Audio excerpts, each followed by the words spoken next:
السلام علیکم ورحمۃ اللہ وبرکاتہ۔ اعوذ باللہ من الشیطان الرجیم، بسم اللہ الرحمن الرحیم۔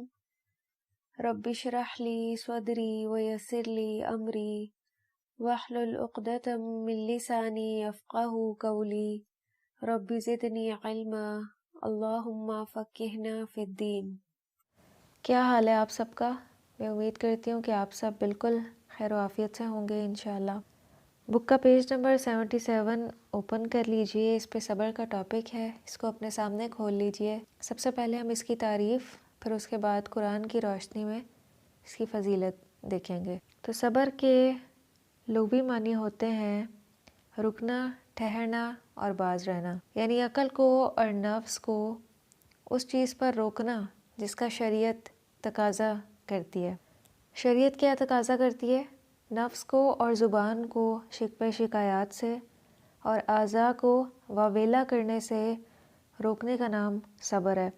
اس کے علاوہ زندگی میں پیش آنے والے ہر قسم کے ناپسندیدہ اور ناموافق حالات کو، تمام پریشانیوں، مصیبتوں اور محرومیوں کو محض اللہ سبحانہ و تعالیٰ کی رضا کی خاطر برداشت کرنا اور اپنے نفس کو ان پر بے قرار اور بے قابو ہونے سے روکنے کا نام صبر ہے۔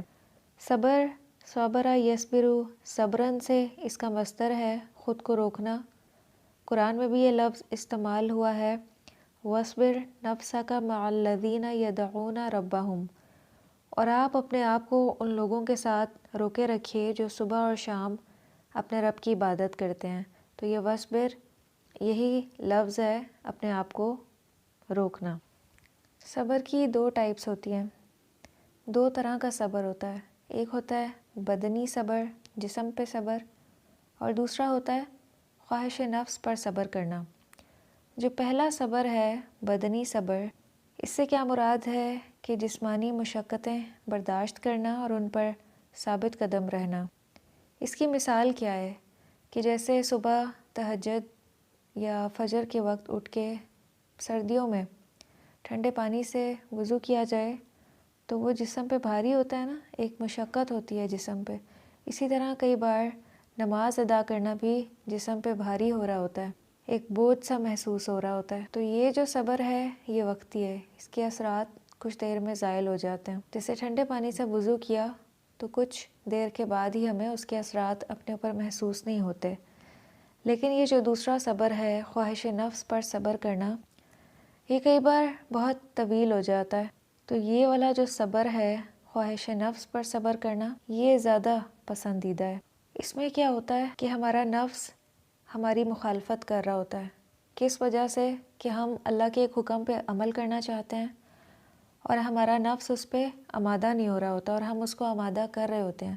تو یہ ہمارا جو اپنے نفس کو آمادہ کرنا ہے، یہ ہے خواہش نفس پر صبر کرنا۔ جیسے ہمارا کوئی پیارا اس دنیا سے چلا گیا تو وہ چیز نفس پہ بھاری ہوتی ہے نا، کئی بار کئی مہینے نفس پہ بھاری ہوتی ہے، الا یہ کہ اللہ تعالیٰ اس میں آسانی کا معاملہ کریں اور ہمارے نفس کو اس چیز کے لیے آسان کر دیں۔ لیکن جب وہ چیز نفس پہ بھاری ہو رہی ہوتی ہے تو اس کو برداشت کرنا مشقت کے ساتھ، یہ صبر کی بہت اعلیٰ قسم ہے۔ اور اسی کو قرآن میں کس نام سے تعبیر کیا گیا؟ فصبر جمیل، کہ جس پہ مخلوق کے سامنے کوئی شکوہ بھی نہ ہو۔ اللہ کے سامنے تو ہو سکتا ہے لیکن مخلوق کے سامنے شکوے شکایات کا نہ ہونا، کوئی واویلا نہ کرنا، تو یہ ہے صبر جمیل۔ تو حضرت یعقوب علیہ السلام نے حضرت یوسف علیہ السلام کی جدائی میں کتنے سال صبر کیا، یہ وہی صبر ہے اور یہ نفس پہ بڑا بھاری ہوتا ہے۔ قرآن میں 70 سے بھی زیادہ مقامات پر صبر کا ذکر ہے، اس سے اس کی اہمیت کا اندازہ لگایا جا سکتا ہے۔ لیکن جو صابرین ہیں وہ اللہ تعالیٰ کو بڑے محبوب ہوتے ہیں۔ صبر پہلی چوٹ پہ کیا جاتا ہے کہ جیسے ہی کوئی تکلیف پہنچی ہے جو ہمارے نفس پہ بھاری ہے، فوراً اس پہ صبر کیا جائے۔ ایسا نہیں کہ کئی دن زبان سے شکوے اور شکایات والے کلمات ادا کیے جائیں اور اس کے بعد ہم کہیں کہ ہم اب صبر کرتے ہیں، تو یہ پھر ہمارے حق میں صبر نہیں لکھا جائے گا۔ اور صبر پہلے نفس پہ بھاری ہی ہوتا ہے، آہستہ آہستہ جب ہم خود کو اس کا عادی بناتے ہیں پھر ہی وہ ہمارے اوپر، ہمارے نفس پہ آسان ہوتا ہے۔ پہلے مرحلے پہ آسان نہیں ہو جاتا، شروع میں ہمیں مشقت ہی محسوس ہوتی ہے، وہ بھاری ہی محسوس ہوتا ہے، لیکن آہستہ آہستہ دعا کے ساتھ اللہ تعالیٰ اس معاملے کو ہمارے لیے بہت آسان کر دیتے ہیں۔ پھر ایک وہ بھی وقت آتا ہے کہ جب اپنے کیے ہوئے صبر سے انسان کو لذت محسوس ہونا شروع ہو جاتی ہے، وہ دنیا میں ایک ریوارڈ ہوتا ہے صبر کا۔ صبر کا پھل ہمیشہ میٹھا ہوتا ہے، آپ نے سنا ہوگا، تو یہ وہی ریوارڈ ہے کہ جب صبر کرنا نفس پہ بہت آسان ہو جاتا ہے۔ اور قرآن میں بھی کیا ذکر ہے ان لوگوں کے بارے میں کہ جو صبر کرتے ہیں مستقل مزاجی کے ساتھ اور پھر اس پہ ثابت قدم رہتے ہیں، ان کے بارے میں آتا ہے سورۃ الرعد میں کہ وَالْمَلَائِكَةُ يَدْخُلُونَ عَلَيْهِم مِّن كُلِّ بَابٍ سَلَامٌ عَلَيْكُمْ بِمَا صَبَرْتُمْ فَنِعْمَ عُقْبَى الدَّارِ، کہ ان کے پاس ہر دروازے سے فرشتے آئیں گے اور کہیں گے کہ تم پر سلامتی ہو اس صبر کے بدلے جو تم نے کیا ہی اچھا بدلہ ہے آخرت میں ان کے لیے۔ إِلَّا الَّذِينَ صَبَرُوا وَعَمِلُوا الصَّالِحَاتِ أُولَٰئِكَ لَهُم مَّغْفِرَةٌ وَأَجْرٌ كَبِيرٌ، لیکن جنہوں نے صبر کیا اور اچھے کام کیے تو یہ وہ لوگ ہیں جن کے لیے بخشش ہے اور بڑا انعام ہے۔ یہاں پہ صبر کے ساتھ وَعَمِلُوا الصَّالِحَاتِ کا بھی ذکر ہے۔ وَعَمِلُوا الصَّالِحَاتِ وہ تمام اعمال ہے جو ہمیں قرآن اور احادیث سے پتہ چلتے ہیں، جتنے بھی نیک اعمال ہیں جو نبی صلی اللہ علیہ وسلم نے ہمیں بتائے، تو صبر کے ساتھ یہ اعمال کرنا بھی ضروری ہے اگر ہم اللہ کی مغفرت اور اجر عظیم کے طلبگار ہیں، بہت بڑے انعام کے ہم طلبگار ہیں۔ انما یوفی الصابرون اجرہم بغیر حساب، صبر کرنے والوں کو تو ان کا صلہ یا اجر بے حساب ملے گا۔ اور احادیث میں بھی اس کی فضیلت بیان ہوئی ہے کہ صبر کو آدھا ایمان کہا گیا ہے، یا ایک مقام پر صبر کو روشنی کہا گیا ہے۔ تو بندہ مومن اس کو تو ایک کانٹا بھی چبھ جائے اور وہ اس پہ صبر کرے تو اس کے بدلے میں اللہ تعالیٰ کیا کرتے ہیں، اس کے گناہ معاف فرما دیتے ہیں۔ یہ بخاری کی روایت ہے۔ اور صرف اس میں جسمانی تکلیف نہیں آ جاتی، کوئی بھی ذہنی پریشانی، اذیت، کوئی بیماری، کوئی رنج و غم اور دکھ، کوئی بھی چیز جس کا ہمیں سامنا کرنا پڑے اپنی زندگی میں اور ہم اس پہ صبر کریں، کوئی شکوے شکایات نہ ہوں اللہ سے، ہماری زبان سے یہ نکلے کہ الحمدللہ علی کل حال، تو وہ ہمارے حق میں پھر صبر لکھا جاتا ہے، اور اسی صبر پہ پھر اجر عظیم ہے۔ تکلیف اور پریشانی پہ الحمدللہ علی کل حال کہنا یہ بہت بڑی بات ہے۔ کئی بار زبان تو ساتھ دے رہی ہوتی ہے لیکن دل ساتھ نہیں دے رہا ہوتا، دل اس غم سے لبریز ہوتا ہے، لیکن اللہ تعالیٰ بڑے غفور و رحیم ہیں، بندے کو اس کے صبر کا ریوارڈ ضرور دیتے ہیں۔ ایک وقت وہ بھی آتا ہے پھر کہ جب بندہ تکلیف یا پریشانی پہ الحمدللہ علی کل حال کہتا ہے تو زبان کے ساتھ دل بھی اس کا ساتھ دے رہا ہوتا ہے، اس کے دل میں ایک اطمینان ہوتا ہے، ایک سکون ہوتا ہے۔ بظاہر دیکھنے میں تو لوگوں کو وہ پریشانی اور غم بہت بڑا لگ رہا ہوتا ہے، لیکن اس بندے کے لیے جو اتنے عرصے سے، اتنے سالوں سے مستقل مزاجی اور ثابت قدمی کے ساتھ صبر کرتا آیا ہو تو اس کو اللہ تعالیٰ دنیا میں پھر اس کا بہترین ریوارڈ کیا دیتے ہیں کہ پھر وہ جب بھی کہے کہ الحمدللہ علی کل حال تو وہ نہ صرف زبان سے کہہ رہا ہوتا ہے بلکہ دل سے بھی کہہ رہا ہوتا ہے، اور اس کے دل میں ایک سکون کی کیفیت ہوتی ہے، ایک اطمینان کی کیفیت ہوتی ہے۔ پھر اللہ تعالیٰ اس کے لیے بڑے سے بڑا غم، بڑی سے بڑی تکلیف بھی اس کے نفس پہ بہت آسان کر دیتے ہیں کہ اس کا نفس پھر ہر حال میں مطمئن رہنے والا بن جاتا ہے، نفس مطمئنہ بن جاتا ہے۔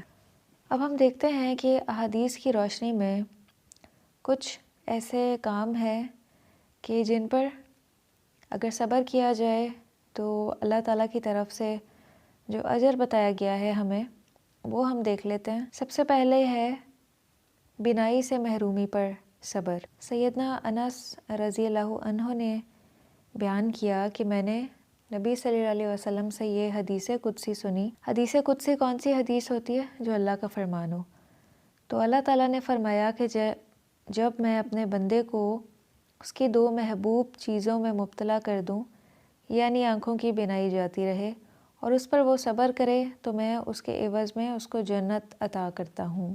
تو اس لیے وہ لوگ جن کی آنکھوں کی بینائی کسی بھی وجہ سے کم ہو جائے، بہت کم، کہ ان کو ٹھیک سے دکھائی نہ دے، تو وہ اس حدیث کو یاد کر لیں کہ ان کو اس صبر پر اللہ تعالیٰ جنت عطا کریں گے۔ پھر دوسرا ہے طاعون کی وبا میں اپنے ہی شہر میں رہنے پر صبر۔ سیدہ عائشہ رضی اللہ عنہا نے فرمایا، ان سے روایت ہے کہ نبی صلی اللہ علیہ وسلم سے طاعون کے بارے میں دریافت کیا گیا تو آپ نے فرمایا کہ طاعون عذاب الہی تھا، اللہ اسے جن لوگوں پر چاہتے مسلط کر دیتے۔ تو اللہ تعالیٰ نے اس کو ایمان والوں کے لیے رحمت بنا دیا ہے۔ پس جو مومن انسان طاعون کی بیماری میں مبتلا ہو جائے، وہ صبر اور طلب ثواب کی نیت سے اپنے ہی شہر میں رہے اور اس بات پہ یقین کرے کہ اللہ نے جو لکھ دیا ہے وہ اس کو پہنچ کر ہی رہے گا، تو اس کو شہید کے برابر ثواب ملے گا۔ یہ جو طاعون ہے یہ بہت تیزی سے پھیلتا ہے، اس کے لیے آپ اس کو ایسے ہی سمجھیں کہ جیسے آج کل کرونا وائرس ہے، کہ وہ کتنی تیزی سے پھیلا کہ اس نے پوری دنیا کو اپنی لپیٹ میں لے لیا۔ اور شروع میں جب سنا تھا کہ اس کا آغاز ہوا ہے، تو جن ملکوں سے یا جن شہروں سے اس کا آغاز ہوا تھا وہاں بہت ہی خوف و ہراس کی کیفیت تھی اور لوگوں کا دل چاہتا تھا کہ وہ اس جگہ کو چھوڑ دیں، دوسری جگہوں پہ چلے جائیں، اور اسی طرح سے یہ پھیلا۔ تو اس کا اللہ تعالیٰ نے سد باب کیا بتایا ہے کہ جہاں پہ یہ بیماری پھیل جائے وہاں اس شہر سے پھر نکلا نہ جائے، نہیں تو پھر کیا ہوگا، یہ ہر جگہ پھیل جائے گی۔ تو اس کے لیے یہ کیا جائے، اس طرح سے سوچا جائے کہ جو تکلیف اللہ تعالیٰ نے لکھ دی ہے، یعنی اگر اللہ تعالیٰ نے مقدر میں لکھا ہے کہ طاعون پہنچ کر ہی رہے گا تو وہ پہنچ کر ہی رہے گا، جتنا بھی اس سے بچا جائے، چاہے اپنا شہر بھی چھوڑ دیا جائے، لیکن اگر اللہ تعالیٰ نے مقدر میں یہ تکلیف لکھی ہے تو وہ ضرور پہنچ کر رہے گی۔ تو بندہ مومن کا یہی عقیدہ ہونا چاہیے کہ جو تکلیف اللہ تعالیٰ نے میرے لیے لکھی ہے، جو مجھے ضرور پہنچ کے رہے گی، میں جتنی بھی کوشش کر لوں میں خود کو اس سے نہیں بچا سکتا، الا یہ کہ اللہ کی ذات بچانے والی ہے، وہ بچا لے۔ اگر یہ عقیدہ ہوگا تو شہید کے برابر ثواب ملے گا۔ اگر کسی ایسی جگہ پہ ہیں جہاں پہ طاعون یا جیسے آج کل کرونا وائرس پھیلا ہوا ہے، تو یہی عقیدہ ہونا چاہیے دل میں۔ پھر ہے مرگی کے دورے پر صبر۔ ایک سیاہ فام عورت نبی صلی اللہ علیہ وسلم کی خدمت میں آ کر کہنے لگی کہ یا رسول اللہ صلی اللہ علیہ وسلم، مجھے مرگی کا دورہ پڑتا ہے اور میرا سطر کھل جاتا ہے، یعنی کپڑوں کا ہوش نہیں رہتا، بے پردہ ہونے لگتی ہوں، تو آپ میرے لیے اللہ سے دعا کیجیے۔ نبی صلی اللہ علیہ وسلم نے فرمایا کہ اگر تم صبر کر سکو تو اس کا بدلہ اور ثواب جنت ہے، اور اگر تم چاہو تو میں اللہ سے تمہاری صحت کے لیے دعا کرتا ہوں۔ تو اس نے کہا کہ میں صبر کرتی ہوں، لیکن میرے لیے دعا کریں کہ میں بے پردہ نہ ہو جاؤں۔ تو آپ نے پھر اس کے لیے دعا فرمائی۔ کتنا بڑا حوصلہ تھا نا اس عورت کا۔ آپ دیکھیں، ہم کسی جسمانی تکلیف یا بیماری میں مبتلا ہو جائیں تو ہمیں ایک امید ضرور ہوتی ہے اللہ تعالیٰ سے کہ ہم ٹھیک ہو جائیں گے، ایک نہ ایک دن تو ضرور یہ بیماری اور تکلیف دور ہو جائے گی۔ لیکن اس عورت کو نبی صلی اللہ علیہ وسلم نے فرمایا کہ اگر تم اس پر صبر کرو، یعنی ہو سکتا ہے کہ تمام زندگی ہی تم اس بیماری میں مبتلا رہو، تو اس نے کہا کہ میں صبر کرتی ہوں۔ تو کتنا بڑا ہے یہ صبر کہ آپ کے علم میں ہو کہ جس تکلیف میں آپ مبتلا ہیں وہ اب دور ہونے والی نہیں ہے، ختم ہونے والی نہیں ہے، بس صبر ہی اس پہ چارہ ہے۔ جیسے بہت سے لوگ آج کل تو بہت طرح طرح کی بیماریاں نکل آئی ہیں نا، جیسے کینسر ہے، اور بہت سے لوگوں کو یہ لاسٹ سٹیج پہ، 3rd یا 4th سٹیج پہ جا کے ڈائیگنوز ہوتا ہے، جب اس کا کوئی ٹریٹمنٹ ہی نہیں ہے، جب ڈاکٹرز بھی جواب دے دیتے ہیں کہ بس اب کچھ نہیں ہو سکتا، آپ اللہ سے دعا کریں اور صبر کریں۔ تو اس موقع پہ صبر کرنا کتنا زیادہ مشکل ہے، کتنا مشکل ہے۔ جو لوگ اس کیفیت سے گزرتے ہیں انہیں ایسا محسوس ہوتا ہے کہ جیسے ان کا دل پھٹ ہی جائے گا اس صدمے سے۔ تو ایسے موقع پہ خود کو تھام کے رکھنا، اس صدمے کو برداشت کرنا، یہ بہت حوصلے اور ہمت کی بات ہے۔ اللہ تعالیٰ نے ایسے ہی نہیں صبر پہ اتنا اعلیٰ مقام اور اتنا اعلیٰ درجہ لکھا ہوا، اس کے پیچھے نفس کی بہت بڑی مشقت ہے۔ پھر ہے غصے پر صبر۔ سیدنا ابو ہریرہ رضی اللہ عنہ بیان کرتے ہیں کہ نبی صلی اللہ علیہ وسلم نے فرمایا کہ طاقتور مومن یا طاقتور انسان وہ نہیں جو دوسروں کو پچھاڑ دیتا ہے، طاقتور تو وہ انسان ہے جو غصے کے وقت اپنے آپ پر قابو رکھے۔ معاذ بن انس رضی اللہ عنہ بیان کرتے ہیں کہ نبی صلی اللہ علیہ وسلم نے فرمایا کہ جو شخص غصے کو پی جاتا ہے حالانکہ وہ قادر ہو بدلہ لینے پر، تو روز قیامت اللہ تعالیٰ اسے تمام مخلوقات کے سامنے بلا کر اختیار دیں گے کہ حوروں میں سے جسے چاہو پسند کر لو۔ کیوں اس کو اختیار دیا جائے گا؟ کیونکہ دنیا میں بھی تو اس کے پاس اختیار تھا بدلہ لینے کا، لیکن اس نے اللہ کی رضا کی خاطر ایسا نہ کیا اور اس کو ریوارڈ اسی قسم کا دیں گے۔ تو جان لیجئے طاقتور انسان وہ نہیں ہے جو دوسروں کو مارنے اور بدلہ لینے پر قادر ہو۔ اصل طاقتور کون انسان ہے؟ جو غصے کے وقت اپنے آپ پر قابو رکھے۔ یہ جو غصہ ہے نا، یہ بھی نفس پہ بسا اوقات بڑا بھاری ہوتا ہے، لیکن اس کے لیے بھی ہم اگر اپنے نفس کو اس کا عادی بنائیں کہ غصہ نہیں کرنا، تو وہ بھی پھر آہستہ آہستہ نفس پہ چیز آسان ہو جاتی ہے۔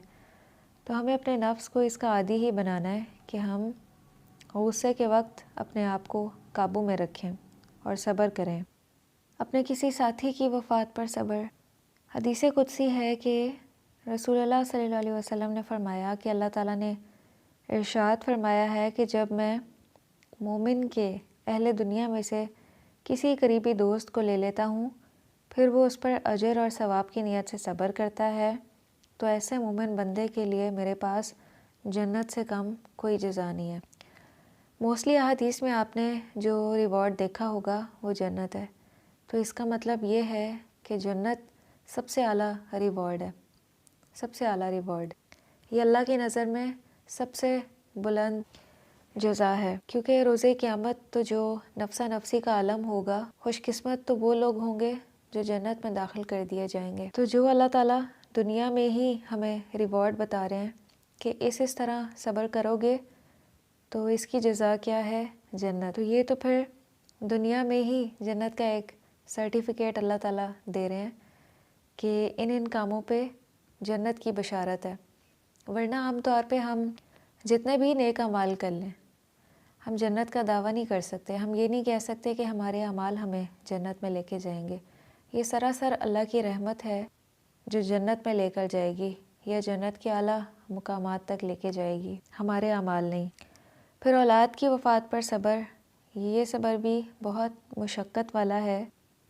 حدیث میں ہے نبی صلی اللہ علیہ وسلم نے فرمایا جب کسی مسلمان کے 3 نابالغ بچے فوت ہو جائیں جو بھی بلوغت کو نہیں پہنچے، تو اللہ تعالیٰ ان بچوں پر اپنی رحمت کی وجہ سے انہیں جنت میں داخل کر دیتے ہیں، بشرط یہ کہ وہ شخص صبر کرے اور اجر و ثواب کا طلبگار ہو۔ ایسا کیوں کہا گیا کہ بشرط یہ کہ وہ صبر کرے؟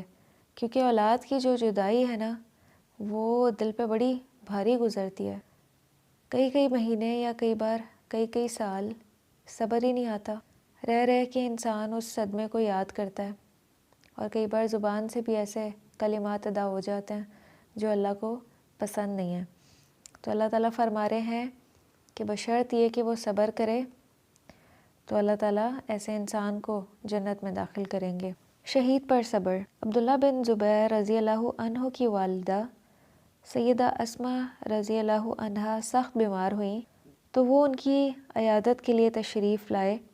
والدہ نے ان سے کہا کہ بیٹے، دل میں یہ آرزو ہے کہ 2 باتوں میں سے ایک جب تک نہ دیکھ لوں تب تک اللہ مجھے زندہ رکھے۔ ایک یہ کہ تو میدان جنگ میں شہید ہو جائے اور میں تیری شہادت کی خبر سن کر صبر کی سعادت حاصل کروں، یا تو فتح پائے اور میں تجھے فاتح دیکھ کر اپنی آنکھیں ٹھنڈی کروں۔ کیسی عظیم ماں تھی اور کتنا بڑا دل تھا ان کا کہ بیٹے سے کہہ رہی ہیں کہ میں چاہتی ہوں، جبکہ خود وہ بہت ضعیف بھی تھیں، بہت بیمار ہو چکی تھی۔ تو ایسی حالت میں صبر کرنا بہت مشکل ہے، لیکن وہ اپنے بیٹے سے کہہ رہی ہیں کہ میں چاہتی ہوں تو میدان جنگ میں جائے اور شہید ہو جائے، اور میں تیری شہادت کی خبر سن کر صبر کی سعادت حاصل کروں۔ اللہ کا کرنا کہ عبداللہ بن زبیر رضی اللہ عنہ نے والدہ کی زندگی ہی میں جام شہادت نوش فرمایا، تو شہادت کے بعد حجاج نے ان کو سولی پر لٹکا دیا۔ سیدہ اسماء رضی اللہ عنہا کافی ضعیف ہو چکی تھیں، لیکن انتہائی کمزوری کے باوجود بھی وہ اس منظر کو دیکھنے کے لیے تشریف لائیں، اور اپنے جگر کے گوشے کی لاش کو دیکھ کر کیا طرز عمل تھا ان کا، رونے پیٹنے کی بجائے نہایت صبر و استقلال کا مظاہرہ کیا انہوں نے۔ کتنا بڑا حوصلہ تھا ان کا۔ آپ ذرا امیجن کریں کہ وہ اپنے بیٹے کو اس طرح سے دیکھ رہی ہیں کہ لاش کو سولی پر لٹکایا ہوا ہے۔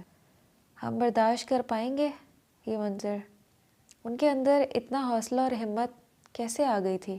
یہ پہلے ہی اسٹیپ پہ نہیں ہو جاتا، یہ کئی سالوں کی مشقت اور محنت ہوتی ہے کہ پھر نفس پہ صبر کرنا بہت آسان ہو جاتا ہے، بلکہ آپ کو پھر اپنے اس صبر سے ایک لذت اور سکون حاصل ہوتا ہے، اللہ کی رضامندی محسوس ہوتی ہے۔ تو یہ وہی لوگ کر سکتے ہیں جو ساری زندگی استقامت اور ثابت قدمی کے ساتھ صبر کا مظاہرہ کریں، چھوٹی بڑی ہر طرح کی پریشانیوں پہ صبر کا دامن ہاتھ سے نہ جانے دیں۔ تو پھر زندگی کے آخر میں بھی جب وہ بہت بیمار یا ضعیف ہوں گے تو ان کے لیے اللہ تعالیٰ صبر کرنا پھر بہت آسان کر دیں گے، کیونکہ ان کا نفس پھر کیا بن جاتا ہے؟ نفس مطمئنہ، اور نفس مطمئنہ کو ہر چیز سے، ہر کام سے پھر راحت اور سکون ہی محسوس ہوتا ہے۔ جو عام لوگوں کے لیے بہت پریشان کن چیزیں ہوتی ہیں، نفس مطمئنہ رکھنے والے مومن کے لیے وہ بہت آسان ہو جاتی ہیں، وہ ان کے لیے لذت کا سامان مہیا کرتی ہیں۔ تو ہمیں بھی اللہ سے دعا کرنی ہے کہ ہم بھی ایسا صبر کریں کہ ہمارا بھی نفس مطمئنہ بن جائے، ہر حال میں راضی، ہر حال میں خوش۔ کوئی کام ہماری مرضی کے مطابق ہو رہا ہے یا ہماری مرضی کے مطابق نہیں ہو رہا، ہر حال میں اللہ سے راضی اور خوش۔ تو ایسے لوگوں کے لیے نفس مطمئنہ پھر دنیا میں بہترین ریوارڈ ہوتا ہے۔ پھر آخر میں ہے ناگہانی موت پر صبر۔ کسی کی موت پر صبر کرنا بہت ہمت والا کام ہے، اور تب جب کہ ظاہری سبب ناگہانی آفت ہو، جیسے اچانک ایکسیڈنٹ ہو گیا کہ ہم نے کبھی سوچا بھی نہیں تھا کہ ایسا ہو جائے گا، یا کوئی اچانک طبعی تکلیف اس کا بہانہ بن گئی اور وہ شخص دنیا سے چلا گیا، تو طبعی موت کے لیے مریض کے گھر والوں کی کچھ نہ کچھ ذہنی تیاری ہوتی ہے، لیکن وہ موت جو ناگہانی ہو اس میں ذہن پہلے سے تیار نہیں ہوتا، تو پھر ایسے میں لواحقین کے لیے اس کو قبول کرنا بھی زیادہ تکلیف دہ ہوتا ہے، اور جدائی کا صدمہ برداشت کرنا بھی زیادہ مشکل ہوتا ہے۔ تو اس قسم کے پریشان کن اور اچانک واقع ہونے والے حادثے سے اکثر اوقات انسان اتنا حواس باختہ ہو جاتا ہے کہ عقل و ہوش ہی جاتی رہتی ہے۔ یہی وہ موقع ہوتا ہے خود کو تھامنے کا۔ بہت سے لوگ جو صبر کرنا چاہتے ہیں حقیقتاً وہ ایسے موقع پہ کیا کرتے ہیں؟ اللہ سے مدد لیتے ہیں، صبر اور نماز کے ذریعے اللہ سے اپنا تعلق مضبوط کرتے ہیں، اللہ سے دعا کرتے ہیں کہ ان کے لیے اللہ تعالیٰ اس مرحلے کو آسان کر دیں، تو اللہ تعالیٰ ان کے لیے آسان کر بھی دیتے ہیں۔ اور دوسری طرف وہ لوگ جو ایسی سچویشن سے انتہائی نا امید ہو جاتے ہیں، انتہائی نا امید اللہ کی ذات سے بھی، ہر چیز سے، اپنی زندگی سے بھی، جینے کے مقصد سے بھی، تو وہ پھر کیا ہوتا ہے کہ وہ ڈپریشن میں جانا شروع ہو جاتے ہیں، وہ اپنی زندگی کا مقصد ہی کھو بیٹھتے ہیں، ان کو پھر کسی بھی چیز سے خوشی اور راحت محسوس نہیں ہوتی، زندگی کا کوئی مقصد نہیں رہ جاتا۔ تو بندہ مومن کبھی بھی یہ طرز عمل نہیں دکھاتا، اس کا معاملہ کیا ہوتا ہے؟ اس کا معاملہ پہلے والا ہوتا ہے، وہ ایسے موقع پہ اپنے رب کو یاد کرتا ہے۔ تو اسلام بھی ایسے موقع پہ صبر اور برداشت کی ہدایت کرتا ہے. جو آنکھوں کے آنسو ہیں اور دل کا جو غم ہے اس پہ تو کوئی حرج نہیں ہے، کوئی پکڑ نہیں ہے. پکڑ کس بات پہ ہے کہ اللہ کے اس فیصلے پر ناراض ہونا، زبان بے قابو ہو جائے، شکوے شکایات شروع ہو جائیں، نوحہ اور بین، یہ ساری چیزیں پھر منع ہیں. اور ان پر کوشش کے ساتھ قابو پانا، یہ ہے اصل صبر. ہمیں بھی اسی کے لیے کوشش اور ایفرٹ کرنی ہے. اور ایسا ہو نہیں سکتا کہ ایک بندہ صبر کرنا چاہے تو اللہ تعالیٰ اس کو صبر کی توفیق نہ دے. ایسا نہیں ہو سکتا. جو صبر کرنا چاہتا ہے اللہ تعالیٰ اس کو ضرور صبر دے دیتے ہیں. کچھ کو جلدی اور کچھ کو دیر سے. جتنی جلدی یا جتنی دیر سے آپ کا نفس اس چیز کو قبول کر لے گا تو وہ پھر معاملہ آسان ہو جاتا ہے. وہ پھر نفس پہ اتنا بھاری اور مشقت والا نہیں لگتا. تو ہمیں بھی اگر کبھی زندگی میں کوئی بھی تکلیف یا پریشانی پہنچے، سب سے پہلا کام یہ کرنا ہے، اس کو ایکسیپٹ کر لینا ہے کہ یہ اللہ کی رضا تھی، اللہ کا فیصلہ تھا، اللہ کی حکمت تھی. اللہ تعالیٰ ایسے ہی چاہ رہے تھے. اللہ تعالیٰ چاہ رہے تھے تو میں بھی اس پہ راضی ہوں. دوسرا کام کیا کرنا ہے؟ دعا کرنی ہے کہ اللہ میرے دل کو بھی اس پہ مطمئن کر دیں. یہ آپ کا فیصلہ تھا نا، آپ کی رضا تھی. میرے دل کو بھی اس پہ راضی رہنے والا آپ بنا دیں. پھر نماز سے مدد لے، نوافل ادا کرے کہ اللہ مجھے صبر دے دے. تو اللہ تعالیٰ ضرور صبر دے دیتے ہیں. اور جو صبر کا اجر و ثواب ہے وہ بھی اس کے لیے لکھ دیا جاتا ہے. وآخر دعوانا ان الحمد للہ رب العالمین. سبحانک اللہم و بحمدک نشہد ان لا الہ الا انت نستغفرک و نتوب الیک. والسلام علیکم.